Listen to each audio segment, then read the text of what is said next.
Assalamualaikum warahmatullahi wabarakatuh. Bagaimana kabar Anda di hari ini? Semoga semuanya dalam keadaan baik dan juga bersemangat. Pemirsa, di zaman saat ini banyak sekali masyarakat yang tidak bisa membiayai kebutuhan hidupnya yang juga akan berdampak pada kesejahteraan. Karena biaya pengeluaran yang sangat bertambah tinggi, kebutuhan yang membutuhkan biaya yang tinggi, yang pastinya kita ingin mendapatkan sebuah solusi. Untuk itu dalam program Solusi Sehat kali ini kami akan menghadirkan penemu dan juga instruktur dari metode psikotronika. Beliau adalah Bapak Tubagus Arif Hendrawan yang kali ini akan membahas tema yaitu psikotronika menjadikan manusia cerdas dan jujur untuk meningkatkan kesejahteraan keluarga. Ya, Assalamualaikum Pak Arif. Waalaikumsalam, saya sahabat dulu ya. Assalamualaikum silakan. warahmatullahi wabarakatuh, pemirsa TVRI Jawa Tengah di mana berada. Kita hadir lagi di Kota Semarang nanti hari Sabtu besok ya.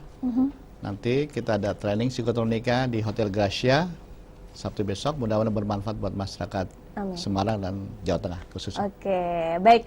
Ya, dan kalau bulan kemarin kita membahas topik-topik yang berbeda, kali ini kita membahas bahwa pentingnya cerdas dan juga jujur untuk menjadi sejahtera. Nah, ini mungkin bisa dijelaskan kenapa memilih topik ini nih Pak? Ya, kita lihat semua banyak yang keluh kesah tentang kehidupan kita, terutama kesejahteraan. Padahal kesejahteraan adalah kemampuan kita menciptakan nilai tambah. Justru kuncinya adalah bagaimana kita memiliki kecerdasan otak kita yang dilatih dan juga bentuk kejujuran sehingga kita menjadi manusia yang dipercaya. Jadi banyak orang yang cerdas tapi tidak jujur. Ada yang orang jujur tapi tidak cerdas. Nah, ini yang keadaan kita. Sehingga problematik itu timbul. Akibatnya apa? Kita tidak mampu menjadi manusia yang dipercaya sehingga tidak mampu menciptakan nilai tambah yang baik, tidak dipercaya oleh konsumen, tidak dipercaya oleh atasan sehingga tidak bisa naik jabatan dan sebagainya karena faktor tadi. Nah, kita harapkan bahwa kita butuh fokus untuk bagaimana kita menata diri kita agar bukan hanya cerdas, tetapi juga kita harus menata hati kita agar jujur. Ini yang kita perlukan dalam sistem kehidupan ke depan, sehingga dengan kecerdasan dan kejujuran kita bisa hidup menjadi lebih cepat perubahan hidup kita. Ini yang kita ingin tampilkan dalam konsep psikotronika. Begitu. Berarti menurut Pak Arif saat ini banyak orang yang hanya mengutamakan kecerdasan saja, tapi mengabaikan sisi kejujurannya. Atau sebaliknya.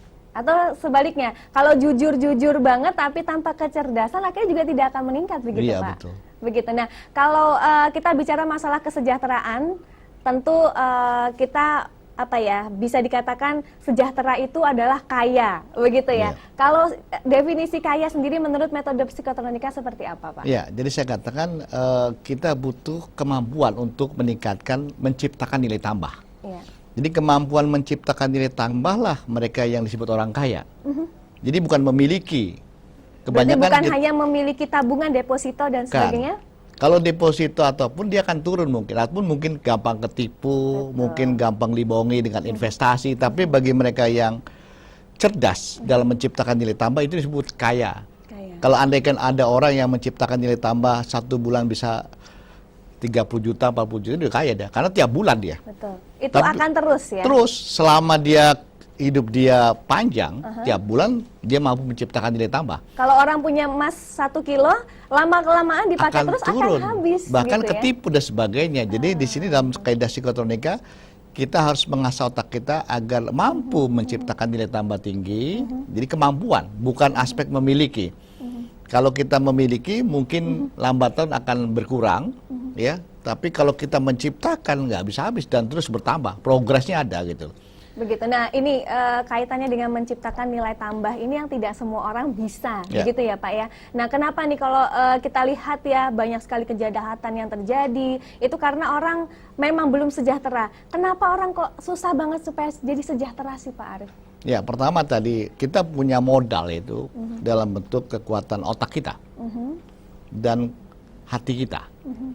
Ya, ini yang dua potensi yang belum dilatih. Kita lebih banyak pakai otot dalam hidup kita sehingga bekerja dengan otot. Akibatnya apa? Nilai tambah yang tercipta nggak besar.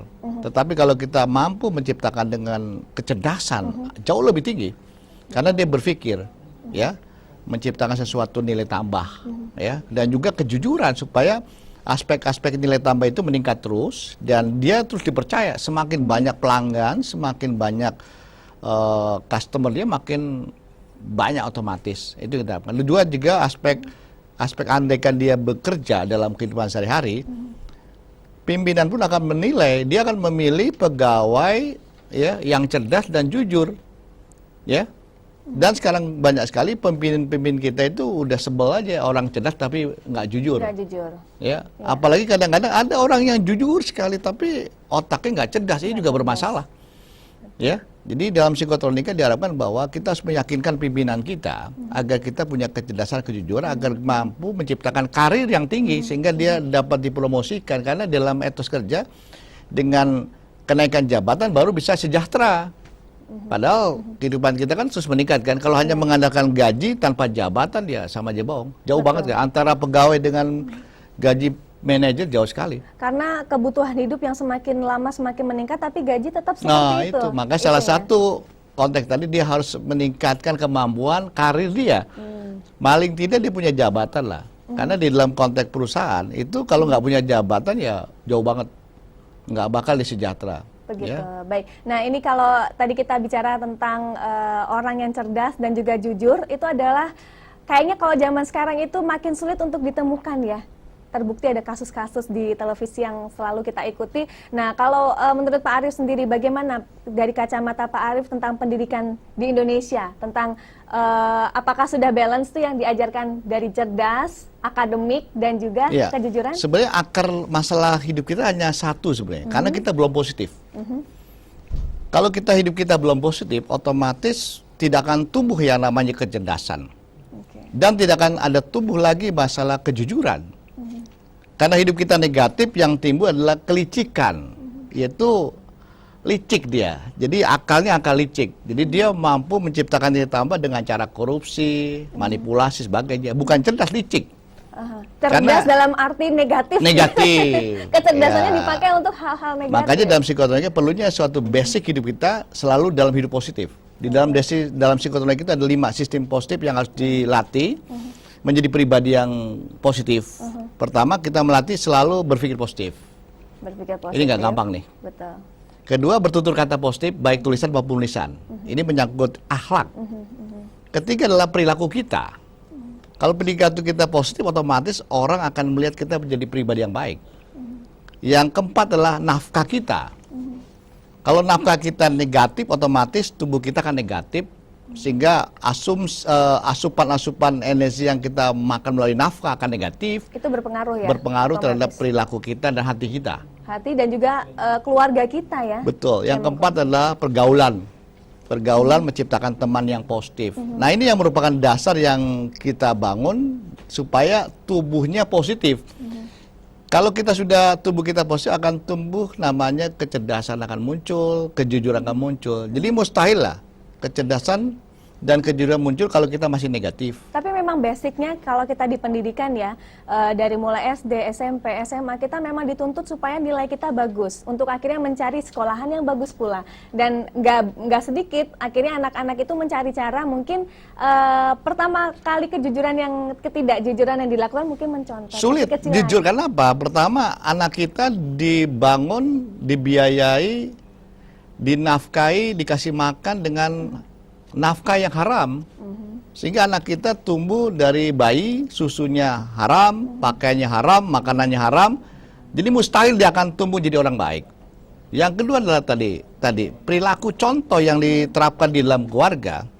Itu menjadi cermin juga bagaimana orang tua kita membiasakan bohong dalam keseharian, sehingga otomatis dia akan melihat, mencontoh. Karena anak itu kan paling gampang mencontoh. Iya. Jadi mustahil lah anak itu akan mendapatkan nilai kecerdasan dan kejujuran, yang ada licik. Sehingga dalam pengerjaan PR dia akan bilang nyontek dan sebagainya. Jadi basically adalah bagaimana kita ingin supaya hiduplah dalam sistem positif, supaya nanti keturunan kita, anak kita akan hidup positif. Berarti nggak cuma cukup ilmu dari sekolahan aja ya? Itu Ilmu kan kehidupan harus juga. aspeknya adalah bahan dasarnya. Kalau tubuh kita positif, mulai dari otak kita positif, daging kita positif, otomatis ilmu yang positif akan melekat pada diri kita. Jadi tubuh yang positif akan menyerap ilmu yang positif, sedangkan tubuh yang negatif akan menolak ilmu yang positif. Jadi wajar saja kalau anak-anak kita kelihatannya bodoh karena tubuhnya masih negatif sehingga pelajaran yang baik pun nggak akan diserap, bahkan cenderung terjauh seperti itu. Ini yang nggak pernah dibahas sehingga otomatis anak-anak kita sulit belajar ilmu yang baik karena dirinya belum baik. Begitu. Karena tadi sistem yang kita terapkan terhadap keturunan kita tidak baik seperti itu. Begitu. Nah, saya dengar juga kalau landasan psikotronika ini juga meliputi ikhlas dan juga ada positif. Nah, bisa dijelaskan nih Pak Arief? Tadi kita singgung tentang positif ya. Di dalam psikotronika landasnya positif, selalu berpikir positif, bertutur kata positif, berperilaku positif, bernafkah positif, termasuk juga bergaul dengan orang positif. Ini dasar hidup kita supaya menjadi tubuh positif, supaya tubuh kecerdasan dan kejujuran. Kedua, keikhlasan. Ikhlas menurut psikotronika suatu sistem hidup bagaimana kita harus punya inisiatif. Tanpa inisiatif kita nggak akan maju. Yang kedua adalah kita harus sabar. Sabar itu bukan berarti pasrah atau menunggu, tapi sabar itu coba lagi diiringi dengan doa. Ya, kalau gagal coba lagi. Yang ketiga adalah kita menjadi orang yang rendah hati, low profile. Jadi alam akan senang bagi orang-orang yang rendah hati, tidak sombong, tidak suka pamer, tidak suka kemewahan dan sebagainya. Ya, ini baru benar dia. Yang terakhir berbagi, bersyukur. Setiap orang itu harus berbagi supaya apa? Supaya ada nilai-nilai empati, nilai-nilai hati nurani, itu yang kita latih supaya mereka senang melihat orang kalau senang, ya prihatin kalau orang susah ya. Kebanyakan kan tidak kan? Terbalik kan, senang melihat orang susah, susah melihat orang senang. Selalu timbul iri dengki, ya. Terlalu melihat orang susah itu ya. Betul. Kalau di Indonesia malah jadi headline, gitu ya. Kalau infotainment ada yang bercerai, kayaknya volume digedein, pingin tahu kenapa. Kalau jelek-jelek, kalau ada yang prestasi, mungkin malah itu dianggap biasa gitu ya. Nah, itu dikatakan tadi bahwa hidup kita belum positif. Media massa mensugesti masyarakat kita menjadi hal negatif menjadi biasa, wajar. Akibatnya kewajaran itu terus akumulasi sehingga wajar saya negara kita itu nggak akan maju dan sulit maju, bahkan anak keturunan kita selalu konflik terus. Ada tawuran remaja, tawuran warga, tawuran agama, itu wajar saja. Karena tadi sudah biasa. Jadi kebiasaan-kebiasaan negatif menjadi hal wajar. Ya, bahkan akan bingung kalau ada orang jujur. Ya. Kalau yang jujur malah diasingkan, aneh. Itu yang banyak terjadi. Orang baik malah aneh gitu loh. Betul. Ya, semua korupsi, dia nggak korupsi aneh. Ya.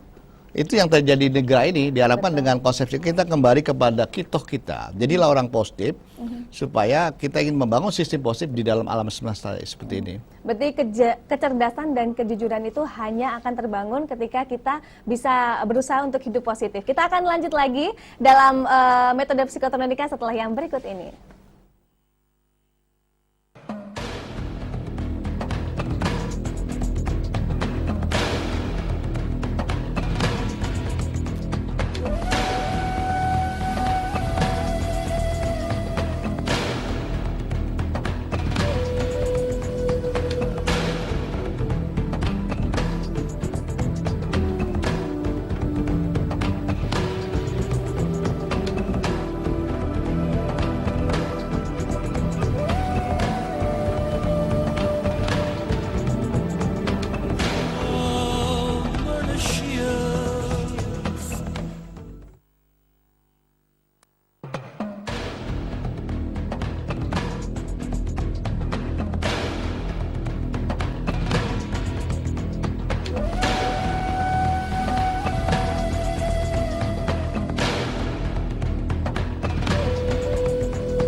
Inner power.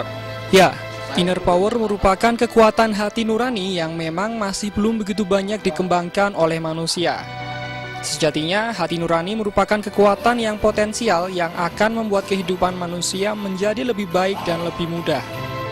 Metode psikotronika merupakan bentuk metode pelatihan sumber daya manusia alternatif yang menggali dan mengembangkan potensi diri manusia dengan mensinergikan dua kekuatan otak atau fisik dan hati nurani atau metafisik yang merupakan anugerah Tuhan Yang Maha Esa. Metode ini bisa dipelajari hanya dalam waktu sehari selama kurang lebih 8 jam. Wah, pasti sangat seru. Pemirsa, energi positif ternyata memiliki banyak sekali manfaat untuk kehidupan kita. Dan hari ini saya akan mengikuti pelatihan psikotronika, yaitu The Secret of Inner Power. Pastinya pelatihan ini sangat berguna untuk kehidupan saya dan karir saya. Ayo, kita ikuti pelatihannya seperti apa yuk.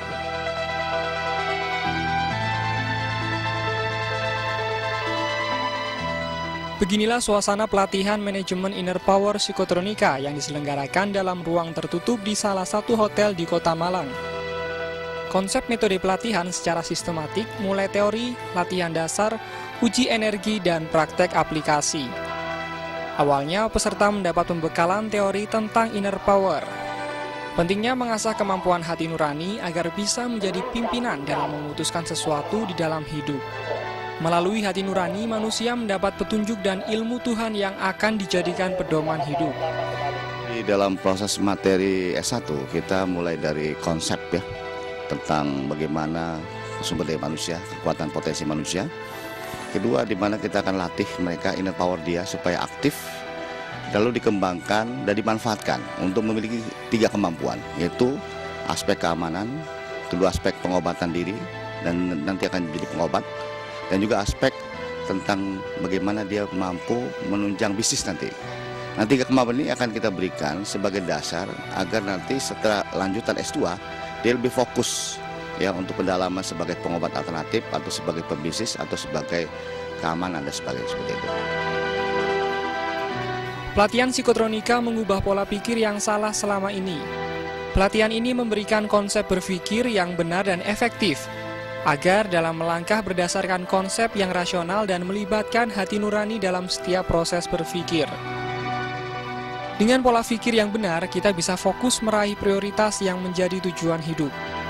Nah, agar nurani bekerja, kita diajari memanage energi dari dalam tubuh, termasuk menghimpun energi yang ada di alam melalui gerakan-gerakan seperti membentuk angka 8. Untuk menarik energi metafisika diajarkan meditasi. Caranya, duduk bersila, sikap tenang, dan konsentrasi penuh. Posisi tangan menempel pada pusar dengan 2 jari telunjuk diarahkan ke tanah sebagai grounding. Apabila ada getaran, berarti proses kepekaan sedang berlangsung. Ikhlas sebagai landasan hidup kita dalam menjalani segala sesuatunya yang diajarkan dengan cara menjatuhkan badan ke belakang. Pemirsa, ini tadi aku baru aja belajar buat ikhlas. Nah, di sini kita nggak boleh mikir yang macam-macam. Kita hanya boleh fokus memikirkan satu hal supaya kita bisa ikhlas dan kita bisa menerima, kita bisa sebagai receiver energi yang baik. Nah, saya mau undur lagi, kita latihan lagi.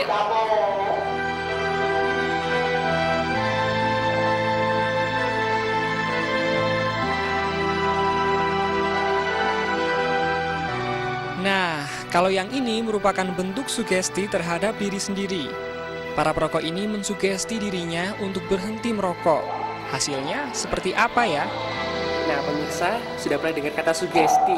Sekarang di sini kita bisa melihat para perokok yang sedang disugesti untuk menghentikan merokok. Nah, gimana ya? Apakah mereka benar-benar bisa berhenti? Apa yang terjadi kalau mereka masih ngerokok? Kita lihat aja. Penasaran kan? Lihat nih.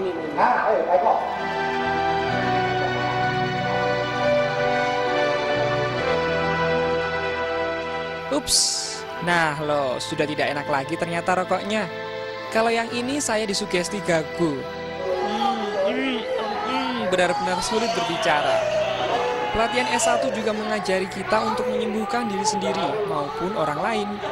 Pengobatan psikotronika dilatih untuk menyerap energi metafisika positif untuk menstimulus fungsi organ tubuh. Nah, pemirsa, ternyata di sini kita juga diajari self healing atau penyembuhan diri sendiri. Nah, di sini untuk menyembuhkan sakit flu, sakit kepala, ditaruh di sini, dan yang terakhir di sini untuk menyembuhkan sakit tenggorokan ya Pak ya. Terus di sini jangan lupa di sini juga sakit gigi. Nah, tadi ketika tangannya ditaruh di sini rasanya agak hangat karena kebetulan saya lagi sakit flu, jadi efeknya sangat terasa pemirsa. Nah, sekarang aku mau gantian menyembuhin Bapak ini. Kira-kira Bapak ini sakit apa ya? Lihat ya. Secara keseluruhan, pelatihan S1 mengajarkan kepada kita bela diri dengan energi, pengobatan diri dan orang lain, karismatik, meditasi, transfer energi, deteksi, proteksi dengan energi, sugesti, telepati, dan intuisi. Dengan bekal inilah diharapkan dapat meningkatkan kualitas diri agar memiliki kemampuan untuk menghadapi kehidupan sehari-hari. Ya, ini ilmu dasar ya tentang kehidupan. Manusia tidak lebih dari 3, yaitu hidup aman, sehat, dan sejahtera. Nanti masing-masing sesuai dengan kebutuhannya. Kita biarkan itu, masing-masing punya keinginan, punya jati dirinya. Jadi biarkanlah jadi dirinya sendiri. Jadi konsep ini memberikan suatu ruang kreativitas bagi siapa yang memegangnya. Kita tidak ingin memfloat seseorang jadi sesuatu, tetapi supaya tiap orang itu berkembang sesuai jati dirinya masing-masing. Kebutuhan orang beda-beda, ya, masing-masing profesi beda, ya, masing-masing punya keinginan beda-beda, punya cita-cita berbeda. Jadi merupakan piranti untuk masing-masing mengeksplorasi dirinya agar bisa maksimal dalam hidup. Dengan kemampuan diri sendiri, kita bisa mencapai cita-cita hidup yang aman, sehat, dan sejahtera melalui pemanfaatan energi alam yang positif.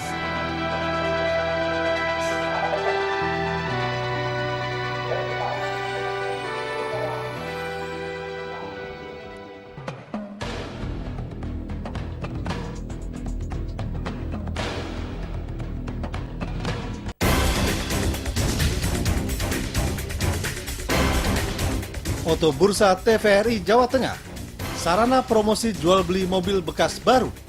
Tersedia berbagai jenis merek mobil. Tempat sangat luas dan sejuk, berbagai fasilitas ada di sini. Lokasi dari Bundaran Kalibanteng hanya 2 km ke arah Manyaran, tepatnya di belakang rumah dinas Wali Kota Semarang. Ayo, datang dan bergabung bersama kami. Oto Bursa TVRI Jawa Tengah. Oto Bursa terbesar, buka setiap hari.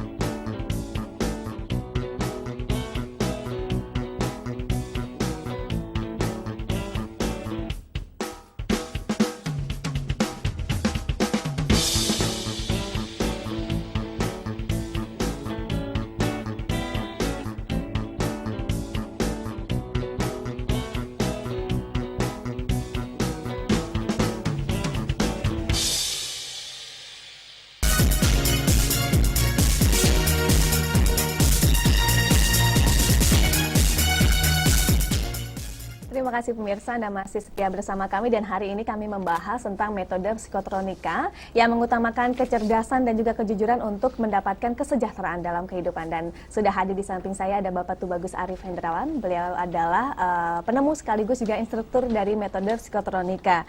Dan tadi sudah dijelaskan tentang keutamaan dari kecerdasan dan juga kejujuran. Kalau kita bekerja di lingkungan yang negatif begitu ya, kadang kan kita jadi susah untuk akhirnya bisa positif sendiri yang ujung-ujungnya ada kasus akhirnya diasingkan seperti itu. Gimana supaya Ya, kita bisa tetap positif? dalam hukum energi berlaku gelombang besar akan mengunci gelombang kecil. Jadi kalau gelombang besar itu akan mengunci gelombang kecil. Jadi kalau gelombangnya negatifnya kuat akan mengunci orang yang baik. Karena itu suruh bergaul dengan orang soleh itu ya. Makanya harus hijrah. Harus Ya, hijrah. hijrah. Seperti Nabi Muhammad kan? Aha, Nabi Muhammad terkunci di Mekah waktu zaman jahiliyah. ya. Hanya berapa ratus orang yang bisa mengikuti baik. Tapi ribuan orang negatif. Otomatis orang baik sedikit akan terkunci. Betul. Makanya hijrah Nabi. Kita begitu. Kalau kita baik tetapi kita berada negatif, kita akan terkunci. Otomatis bahkan kita akan menjadi orang negatif, pengaruhnya kuat sekali. Bahkan mungkin kalau tidak kita akan disingkirkan. Disingkirkan. Mungkin juga kalau zaman Nabi dibunuh. Karena orang negatif tidak senang kehadiran orang positif. Betul. Satu orang baik di lingkungan korupsi itu akan menjadi masalah karena dia menjadi duri, bahkan bisa menjadi whistleblower. Entah dilaporin, Dilaporkan sebagai karena akibatnya dimutasi aja. Dimutasi. Konteks tadi itu wajar lah hukum dan diharapkan dalam psikotronika makanya orang-orang baik berkumpullah dengan orang baik supaya menjadikan komunitas baiknya makin banyak. Dan insya Allah kalau kita kumpulnya banyak akan menggeser dirinya orang negatif tanpa ada konfrontasi, tanpa ada konflik, tanpa ada berantem. Itu yang terjadi. Tapi kalau orang negatif yang banyak justru akan masalah. Menimbulkan konflik dan sebagainya. Konflik, betul, Seperti betul. itu. Jadi Baik. dalam psikoterapi diharapkan bahwa saat ini orang-orang negatif malah sudah berjamaah. Sedangkan orang-orang positif belum berjamaah. Iya, masih Akibat, sendiri. iya, Jarang, orang baik jarang. banyak ya, tetapi masih sendiri-sendiri. Sedangkan dalam kelompok yang lebih banyak sudah berjamaah. Baik. Sehingga otomatis menguasai segala sektor, sehingga seolah-olah orang-orang baik itu tersingkir. Karena ini hukum energi. Jadi orang baik tidak akan baik kalau dia tidak punya kekuatan. Bagaimana dia punya kekuatan, dia harus berjamaah. Sehingga bisa memukul orang negatif supaya tidak menjadikan sesuatu yang negatif menjadi wajar. Jadi selama ini kan yang negatif biar saja, bohong wajar, korupsi Udah wajar. biasa. Jadi sudah jadi hukum kewajaran yang ada sehingga orang-orang ya pun merasa lama-lama dia juga imannya akan turun juga karena pengaruh-pengaruh demikian. Begitu. Seperti Akhirnya itu. lama-lama bisa tergoda gitu.